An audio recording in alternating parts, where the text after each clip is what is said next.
The automare carried a crisp bite as 6-year-old Penny Watson hugged her worn teddy bear closer to her chest. Her small fingers traced the bear's patched eye, a reminder of better days when her father was still alive. Seated on a weathered park bench beside her mother, Hannah, Penny watched other children playing on the colorful playground equipment, their laughter floating through Central Park like wind-borne dandelion seeds. "Are we bad people, Mama?" Penny's voice was barely a whisper, but it sliced through the ambient noise of the bustling park. Hannah's breath caught in her throat. She tucked a strand of auburn hair behind her ear, her once manicured nails now chipped and unpolished. "Why would you ask that, sweetheart?" "Because Ms. Reynolds said only bad people get evicted," Penny replied, her innocent blue eyes reflecting confusion beyond her years. "And Billy at school said we're gonna be homeless soon." 20 feet away, partially obscured by a large oak tree, Mason Grant paused mid-stride, his morning jog interrupted by the child's question. At 38, Mason was the definition of success. Founder and CEO of Grant Innovations, a tech empire valued at billions. The Financial Times had recently dubbed him America's most eligible bachelor, though that title meant little to him these days. He hadn't meant to eavesdrop, but something in the little girl's voice made it impossible to walk away. Mason took a sip from his water bottle, pretending to catch his breath while straining to hear the mother's response. Hannah pulled Penny closer, wrapping her arm around the child's narrow shoulders. "No, baby, we're not bad people. Sometimes good people go through hard times, that's all."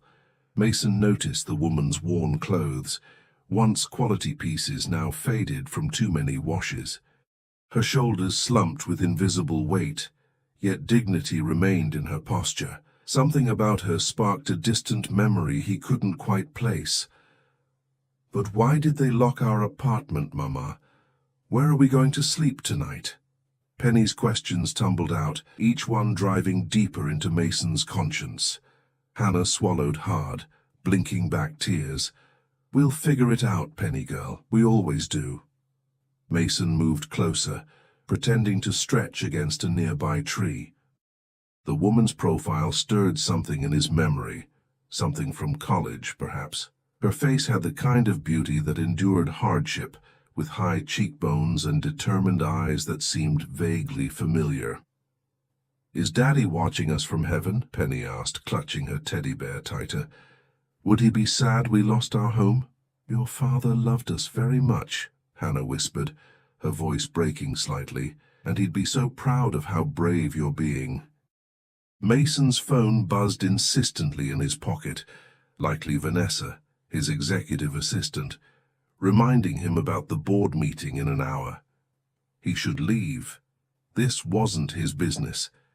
Yet something kept him rooted to the spot, unable to tear himself away from the quiet desperation emanating from the park bench. Hannah reached into her purse, a designer bag that had seen better days, and pulled out a peanut butter sandwich wrapped in plastic. She broke it in half, offering the larger portion to Penny. "Aren't you hungry, Mama?" Penny asked, noticing her mother had kept only a small piece for herself. "Not very," Hannah lied with a smile that didn't reach her eyes. "You eat up." The simplicity of the sacrifice hit Mason like a physical blow. He thought of the 5-star breakfast waiting for him back at his penthouse, the fresh pastries, the artisanal coffee, the imported fruits, all prepared by his personal chef and largely untouched most mornings. As Hannah tucked a lock of hair behind Penny's ear, the gesture triggered a flash of recognition in Mason's mind. Hannah Watson, it had to be. They'd shared several classes at Columbia University 12 years ago. She'd been brilliant, top of their economics program, with dreams of working in international development. There had been a scholarship fundraiser where she'd spoken eloquently about financial inclusion. Mason remembered being impressed by her passion, her intelligence, her genuine desire to help others. What had happened to bring her here, to this park bench, with a hungry child and nowhere to go.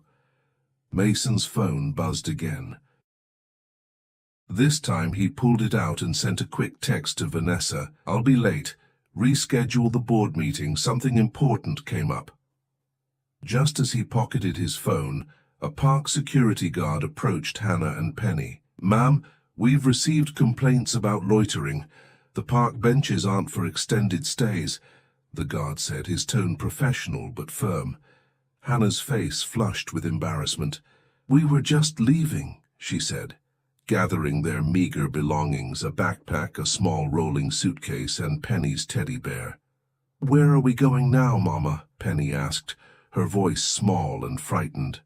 Hannah forced a smile. "We're going on an adventure, sweetie, just like in your books." Mason watched as they stood, Hannah's shoulders squared, despite her obvious exhaustion. In that moment, he made a decision that would alter the course of multiple lives, including his own. He stepped forward, rehearsing what to say. Would she remember him? Would she accept help from a stranger? How could he offer assistance without wounding her pride? The questions swirled in his mind as he moved toward them. "Hannah?" he called, just as they began to walk away. "Hannah Watson?" She turned, confusion and wariness in her eyes, instinctively pulling Penny closer to her side. "I'm sorry, do I know you?" she asked, studying his face with the careful assessment of someone who had learned to be cautious. "Mason Grant. We were at Columbia together," he said, suddenly feeling strangely nervous. "Economics program? Professor Harrington's advanced theory class?" Recognition slowly dawned in her eyes, followed quickly by embarrassment. "Mason. Yes, of course." Her hand self-consciously touched her hair, then dropped to Penny's shoulder. "It's been a long time." "Too long," Mason agreed, trying to sound casual while desperately searching for the right words. "I was just about to grab some coffee and noticed you. Would you—" He glanced at Penny, whose curious eyes darted between the adults. "Would you both like to join me for old time's sake?" Hannah hesitated, pride warring with necessity on her face. Penny looked up at her mother, then at Mason, then at the teddy bear in her arms, as though consulting it for advice. "We wouldn't want to impose," Hannah said finally, the polite refusal of someone unaccustomed to accepting help. Mason smiled, realizing he needed to give her a reason to say yes, one that preserved her dignity. "Actually, you'd be doing me a favor. Board meetings are insufferable, and I've just found the perfect excuse to be fashionably late." A small smile tugged at the corner of Hannah's mouth, the first genuine one he'd seen from her. It transformed her face, briefly illuminating the bright, determined woman he remembered. "Well, if it's helping you play hooky from work," she began. "It absolutely is," Mason assured her, then knelt to Penny's eye level. "And I happen to know this great cafe that makes hot chocolate with extra marshmallows. Would you like that?" Penny looked to her mother for permission, before nodding shyly. As they walked toward the park exit, Mason could feel the weight of Hannah's unasked questions.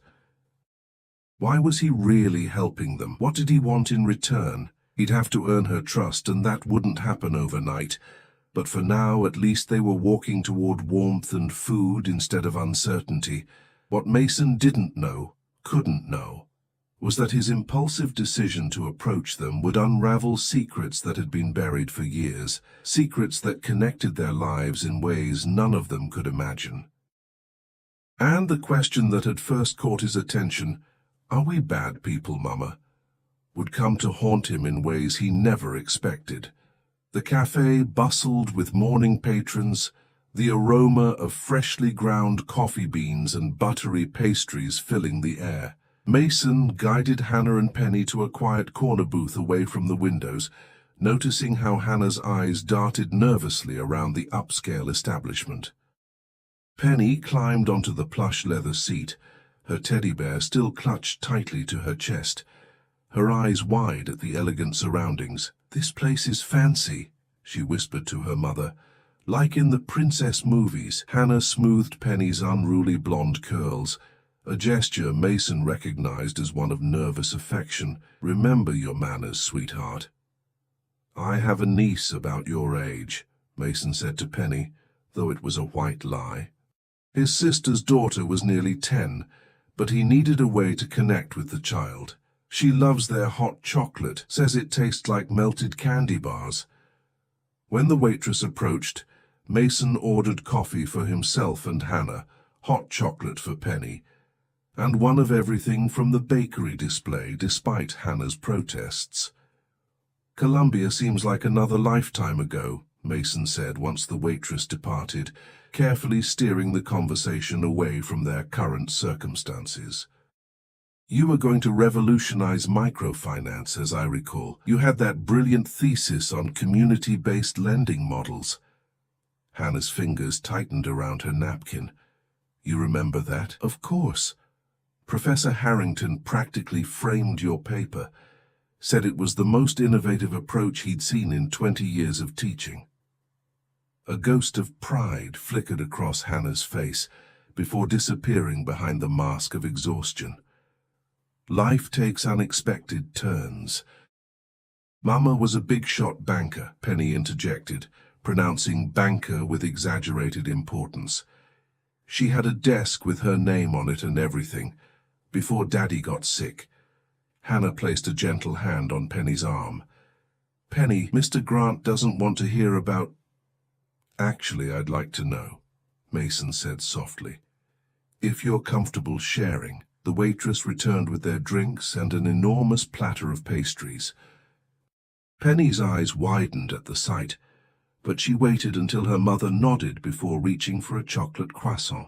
Hannah took a sip of her coffee, closing her eyes briefly as the warmth and caffeine worked their way through her system. When she opened them, there was resolve in her gaze. Robert, my husband, was diagnosed with aggressive pancreatic cancer 3 years ago. We thought our insurance would cover most of it, but... She shrugged, the simple gesture conveying volumes about the failures of the healthcare system. The experimental treatments weren't covered. We maxed out credit cards, took a second mortgage on our home, emptied our savings. I'm so sorry, Mason said, genuine empathy in his voice. He fought hard, Hannah continued, her eyes focused on some distant point beyond Mason's shoulder. For 2 years, longer than the doctors predicted, but the bills kept coming even after he was gone. I tried to keep up with everything. The mortgage, Penny's school, the medical debt. I was working at First National as a senior loan officer, but they downsized, Mason finished for her, familiar with the recent restructuring at several major banks. Hannah nodded. 6 months ago. I've been piecing together consulting work, but without childcare for Penny. She glanced at her daughter, who was happily demolishing a second pastry, chocolate smeared across her cheek. Yesterday they changed the locks on our apartment. Mason felt a surge of anger at the system that could so easily discard someone like Hannah, brilliant, hard-working, caught in circumstances beyond her control. Where were you planning to go? He asked carefully. The women's shelter on 42nd has a waiting list. I have a friend who might let us crash on her couch for a few days, but she's got roommates and it's complicated. Hannah's matter-of-fact tone couldn't disguise the fear underneath. We'll figure something out. We always do, right, Penny girl? Penny nodded solemnly as though this were a familiar mantra between them. Mason made a decision then, one that would alter all their lives. I have a proposition for you, but I want to be clear. It comes with no strings attached. You can say no and we'll still figure out a safe place for you both tonight. Hannah's expression immediately grew guarded. What kind of proposition? My company has been looking for someone to head our new Community Impact Division. We're launching micro-lending programs in underserved neighborhoods, starting right here in New York. It wasn't a complete fabrication. He'd been considering such an initiative for months, but hadn't moved forward with it yet. Based on what I remember of your work, you'd be perfect for it. Hannah stared at him, disbelief etched across her features. You can't be serious. You haven't seen my work in over a decade. You don't know my qualifications now. Then show me, Mason challenged gently. I have a guest apartment in my building downtown. It's sitting empty. Stay there while you interview for the position. Put together a proposal. If it doesn't work out professionally, no hard feelings, and you'll at least have a stable place to regroup. Why would you do this? Hannah asked, suspicion edging her voice. We haven't spoken in years. You don't owe us anything. Mason considered his answer carefully. The truth was he wasn't entirely sure himself. Was it guilt over his own privilege, a genuine desire to help, or something more? A connection to this woman he'd once admired from afar, but never had the courage to approach romantically. Let's just say I'm in a position to help and I'd like to. He reached for his phone. At least let me arrange a hotel for tonight while you think about it. Hannah's eyes glistened with unshed tears. We're not a charity case, Mason. I never thought you were, he replied quietly. But everyone needs help sometimes.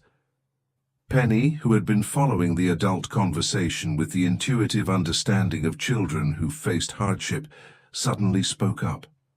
Daddy said sometimes angels don't have wings, they just have kind eyes. She studied Mason solemnly. You have kind eyes.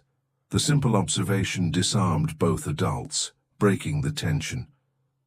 Hannah laughed softly, wiping at her eyes, while Mason felt an unexpected lump form in his throat. Tell you what, he said, pulling out a business card and writing on the back. This is my personal cell and the address of my building. The guest apartment is on the 18th floor. Think about it.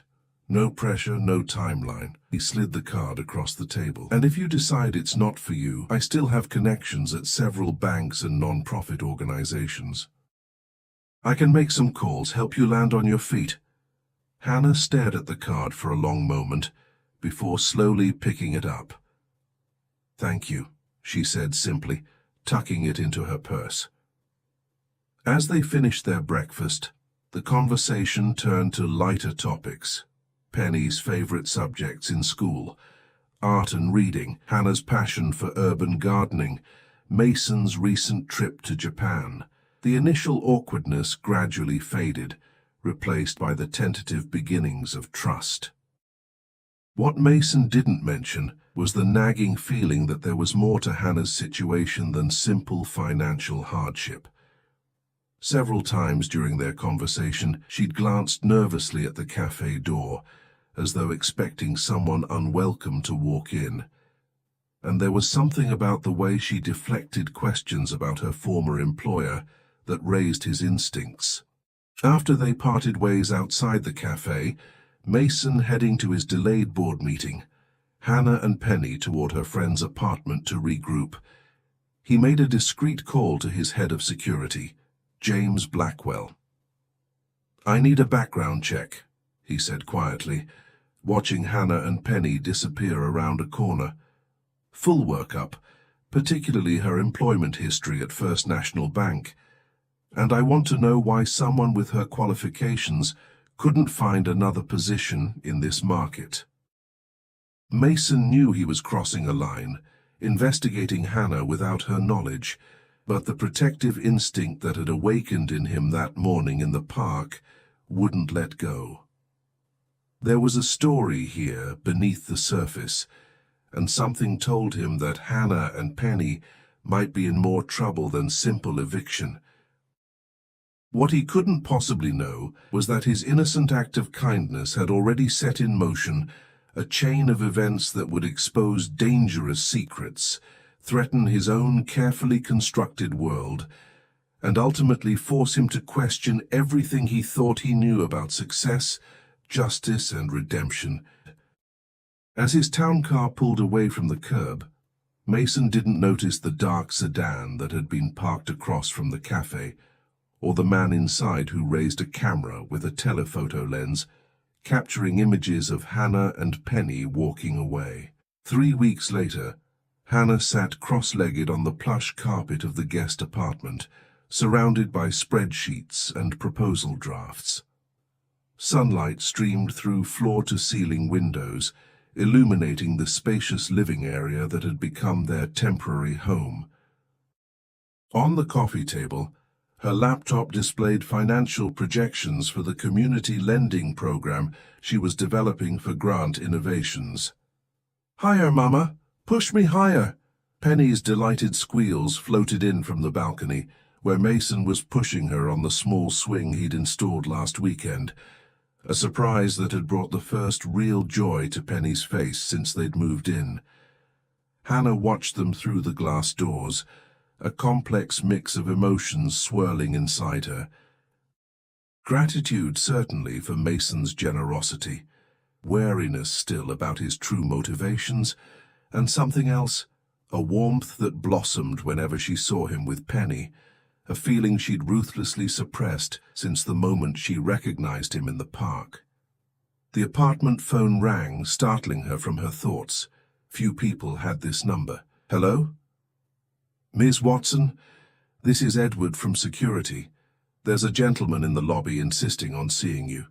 He claims to be from your former employer. I informed him that residents don't accept unscheduled visitors, but he's quite persistent." Hannah's blood turned to ice. "Did he give a name?" "Victor Collins. He says it's an urgent matter regarding your previous position." Her fingers tightened around the receiver. "Under no circumstances should he be allowed up. Please tell him I'm not available." "Of course, Ms. Watson. Would you like us to escort him from the property?" "Yes," she said firmly. "And Edward. If he returns, please notify me immediately." Hannah hung up, her hands trembling slightly. Through the glass doors, she could see Mason lifting Penny off the swing, both of them laughing.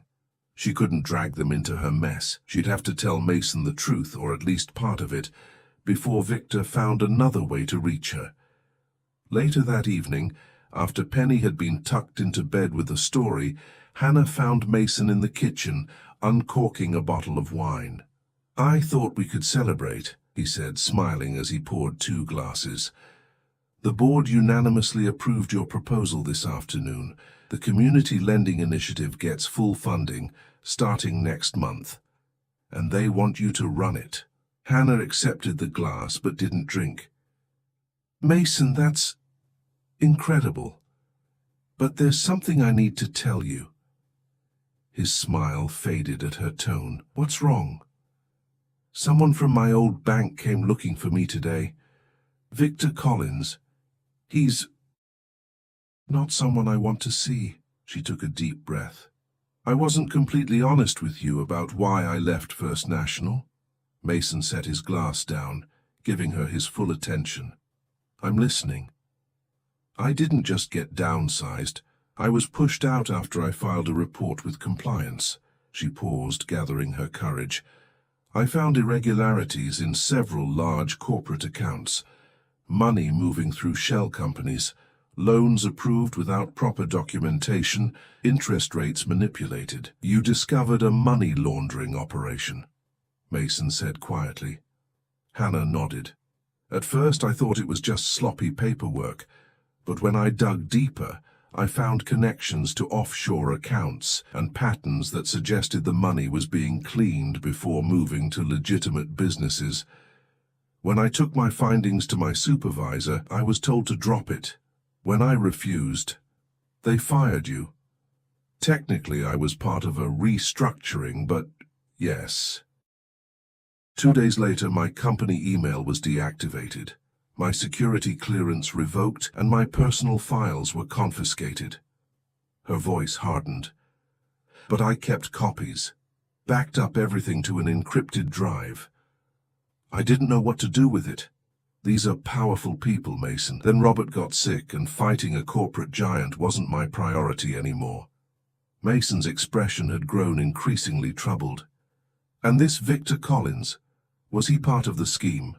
"He's the bank's head of security, former FBI agent. The day after I was terminated, he came to my house ostensibly to retrieve my company laptop, but he searched my home office, claimed he was making sure I hadn't taken company property.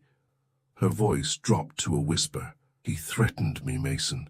Not directly, but he made it clear that pursuing the matter would have unfortunate consequences for my family. Mason's jaw tightened. Why is he looking for you now, after all this time? I don't know. Unless... Hannah paled. The external hard drive with the evidence. It's in our apartment, was in our apartment. When we were evicted, your belongings would have been put in storage or disposed of, Mason finished grimly. And if Collins was monitoring your situation, he might have access to it now. Hannah stood abruptly, pacing the kitchen. I should never have stayed here. I've put you and Penny at risk. We need to leave. Mason stepped forward, gently catching her arm. Hannah, slow down. My building has the best security in Manhattan. Collins won't get near you or Penny here. You don't understand, she insisted, pulling away. These people aren't just white-collar criminals. The money I traced, it's linked to some dangerous organizations, international groups that don't hesitate to eliminate problems. All the more reason you shouldn't face this alone, Mason argued. He hesitated, then continued more softly. There's something I need to tell you too. I had my security team run a background check on you after we met. Hannah stiffened. You investigated me. I was concerned. Something didn't add up about your situation. He raised his hands placatingly at her expression. I know it was a breach of trust, and I'm sorry. But what we found confirms everything you're telling me now, plus more. The accounts you flagged? They're connected to Meridian Global Holdings. Hannah sank back against the counter. Meridian. They're one of the largest clients at First National. They have interests in everything from real estate to pharmaceuticals. And their CEO, Richard Davenport, sits on the board of First National, Mason added. My team found something else. 3 other bank employees who raised concerns about irregularities in Meridian's accounts over the past 5 years. One died in an accidental drowning. One disappeared while on vacation in Mexico. The third recanted their claims and was later found to have received a 7-figure deposit in a Cayman Islands account. The implications hung heavily between them. Hannah's worst fears were being confirmed. If Collins found the hard drive, she began. Then we need to act quickly, Mason finished, but not by running. That would only make you look guilty of something. Guilty? I didn't do anything wrong. I know that, Mason said firmly. But Collins could be building a case to frame you. Make it look like you were the one manipulating the accounts. Hannah's mind raced through the possibilities, each more terrifying than the last. What about Penny? I can't put her at risk. We'll protect her. My team can arrange for secure transportation to my estate in Connecticut. She'll be safe there with my staff while we deal with this. We? Hannah challenged. This isn't your fight, Mason. Something shifted in Mason's expression, determination hardening into something fiercer. It became my fight the moment Collins showed up here. Besides, he added with a grim smile, Meridian has been trying to acquire my tech division for years. Davenport and I have history. Before Hannah could respond, her phone buzzed with a text message. She glanced down at the screen and froze. What is it? Mason asked, alarmed by her expression. Hannah wordlessly turned the phone toward him. The message, from an unknown number, contained a photo of Penny at school earlier that day, followed by 3 words. Insurance policy. Cooperate. Mason's face darkened with fury. That's it. We're moving you both to Connecticut tonight, and tomorrow we're taking everything you have to the FBI. No, Hannah grabbed his arm. You saw the message. They're watching Penny. If we go to the authorities, if we don't, they'll keep using her as leverage indefinitely, Mason countered. Trust me, Hannah, I can protect you both. Hannah studied his face, weighing her options. Finally, she nodded. Okay, but we do this my way. I spent months compiling evidence. I know exactly which transactions proved the money laundering, which executives were involved, and where the authorization codes originated. If we're going to the FBI, we need to give them a case they can't ignore or bury. Agreed, Mason said. Pack what you need for a few days. I'll make arrangements and wake Penny. As they prepared to leave, Hannah couldn't shake the feeling that something still didn't add up. Why would Collins make such a brazen move now? And how had he found them at Mason's building, which few people knew about? The answer came to her in a horrifying flash of clarity as she was gathering Penny's things. The timing of Mason's appearance in the park, his immediate offer of help, his convenient proposal of exactly the kind of job she'd be perfect for. Had it all been too perfect, too convenient? Mason, she called, stepping back into the living room where he was on the phone with his security team. How did you know where to find us that morning in the park? Mason ended his call, looking confused. What do you mean? Central Park is huge. What made you jog past our particular bench at that particular moment? Her voice hardened. Did Collins send you? Was this whole thing a setup to gain my trust? Mason's expression shifted from confusion to shock, then to hurt. Hannah, no. It was coincidence. I jogged the same route through the park every morning. Coincidence, she repeated skeptically. And I suppose it's also coincidence that you remember specific details about my thesis from 12 years ago. That you just happened to have a perfect job opportunity that matched my skills. That your company has been interested in micro-lending programs that align perfectly with my experience. I remembered your thesis because I admired your work, Mason replied, his voice tight. And yes, I created the position for you, but not as part of some conspiracy. I did it because I wanted to help. Hannah grabbed her phone, backing toward Penny's room. I don't believe you. This was all too convenient. You're working with them, aren't you? Maybe not directly with Collins, but with Davenport, with Meridian. Hannah, you're not thinking clearly. We don't have time for this. Collins threatened Penny. Don't use my daughter to manipulate me. Hannah's voice rose sharply before she caught herself, glancing worriedly toward the bedroom where Penny still slept. She lowered her tone to a fierce whisper. I'm taking Penny and leaving. Don't try to stop us. Mason stepped forward, then halted when he saw her expression. At least let my security team escort you somewhere safe, so they can report back our location. No, thank you. She retreated another step. I trusted you, Mason. That was my mistake. As Hannah turned to wake Penny, Mason's next words stopped her cold. Robert asked me to look out for you both if anything happened to him. Hannah slowly turned back. What did you just say? Mason's face was etched with regret and something else. Guilt. Robert and I met at a charity event 4 years ago, before his diagnosis. We stayed in contact. When he got sick, he reached out to me, worried about what would happen to you and Penny if he trailed off. He made me promise to keep an eye on you, to help if I could, but to do it discreetly. He knew you wouldn't accept outright charity. Hannah stared at him, speechless, as the final piece of the puzzle clicked into place, and the ultimate betrayal took shape in her mind. You knew my husband? Hannah's voice trembled with disbelief.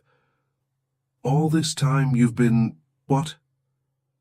Watching us struggle from afar? Mason took a step toward her, then stopped when she flinched. It wasn't like that. Robert asked me not to interfere unless it was absolutely necessary. He said you were fiercely independent, that you'd resent outside help. So you waited until we were homeless? Until Penny and I were sleeping on park benches? Anger flared in Hannah's eyes. How generous of you. I tried to help earlier, Mason insisted. The anonymous donation to Robert's medical fund? The mysterious scholarship that covered Penny's school tuition last year. The consulting job that coincidentally came through when you were 3 months behind on mortgage payments. Hannah stared at him as realization dawned. That was you. All orchestrated so you wouldn't know, because that's what Robert asked of me. Mason ran a hand through his hair, frustration evident in his gesture. When I saw you in the park, I broke my promise to him. I was supposed to stay in the shadows, but I couldn't. Not when I saw what was happening to you both. The apartment phone rang shrilly, cutting through the tension. Mason answered, his expression darkening as he listened. When? He demanded. How many? After a pause, he continued, lock down the building. No one gets in or out without my authorization. And James, activate Protocol 7. He hung up, turning to Hannah with urgency. Collins is in the lobby with 3 men. They've disabled the security cameras and have my head of security at gunpoint. He moved to a painting on the wall, swinging it aside to reveal a hidden safe. We don't have much time. Hannah hurried to Penny's room, gathering the sleeping child in her arms. What's Protocol 7? Emergency evacuation, Mason replied, typing a code into the safe. He removed a small handgun, checking it quickly before tucking it into his waistband at the small of his back. There's a private elevator that leads to a secure garage. We need to move now. Penny stirred in Hannah's arms, blinking drowsily. Mama? What's happening? We're going on a little trip, sweetheart, Hannah soothed, her voice belying the fear coursing through her. Just a little adventure, okay? Mason led them to what looked like a closet, but opened to reveal a narrow hallway. This way. Stay close. As they hurried through the hidden passage, Hannah's mind raced with questions.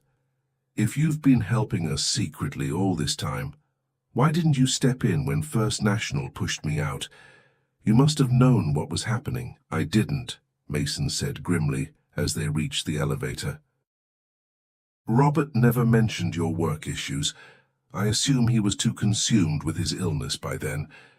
When you disappeared from public view after his death, I hired investigators to find you, but you'd changed your phone, moved apartments several times. By the time we located you 3 months ago, you were already struggling financially. The elevator doors opened onto a dimly lit garage containing 3 vehicles, a sleek sports car, an SUV, and an unassuming sedan. The sedan, Mason directed, opening the rear door for Hannah and Penny. It's armored and has tinted windows. Once they were inside, Mason slid behind the wheel, pressing his palm against a concealed biometric scanner. The car hummed to life. Mason, Hannah said quietly as he navigated toward an exit different from the main garage doors. I need to know something. Are you connected to Meridian in any way? Please, just tell me the truth. Mason met her eyes in the rearview mirror. No. But I know who is. He pressed a button, and a hidden door in the garage wall slid open, revealing a narrow exit ramp.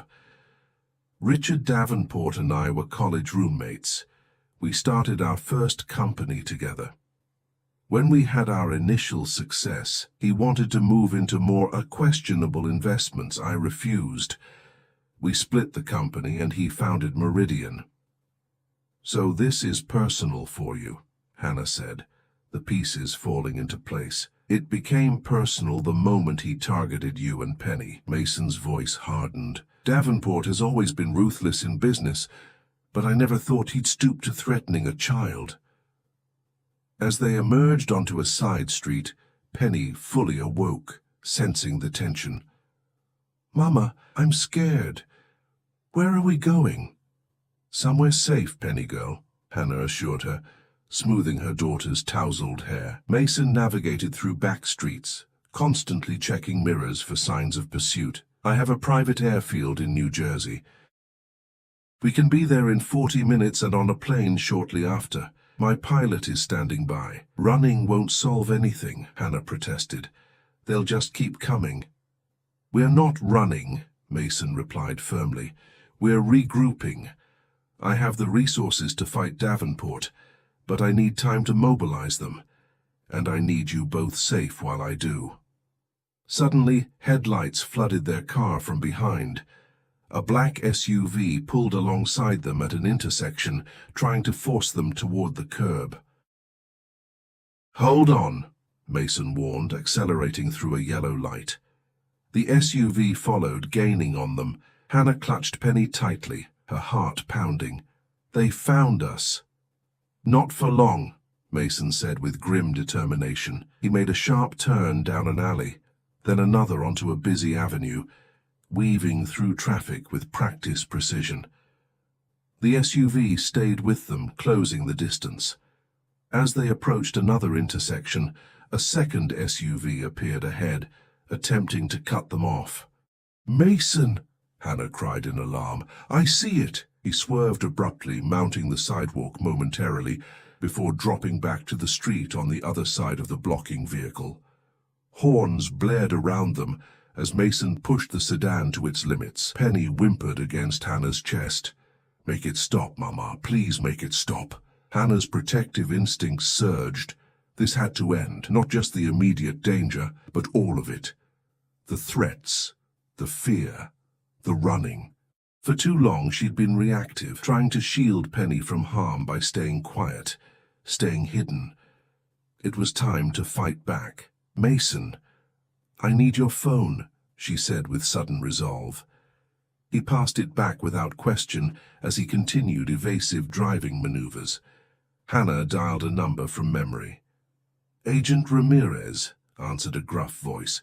"This is Hannah Watson. We met 6 months ago when I tried to report irregularities at First National Bank." A pause. "Mrs. Watson, I wondered what happened to you.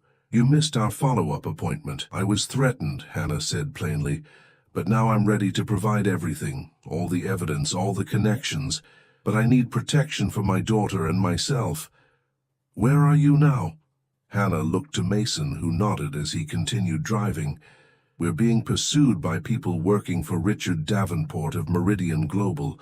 We need immediate assistance." Mason held out his hand for the phone. "Agent Ramirez, this is Mason Grant. I can provide corroborating evidence connecting Davenport to illegal financial activities, including the threats against Mrs. Watson and her daughter." He gave their location and heading. "We're in a silver Lincoln sedan, pursued by 2 black SUVs. We're approximately 10 minutes from my private airfield in Teterboro." After hanging up, Mason made a hard right, entering an industrial area. "Ramirez is dispatching field agents and alerting local police. We just need to stay ahead until help arrives."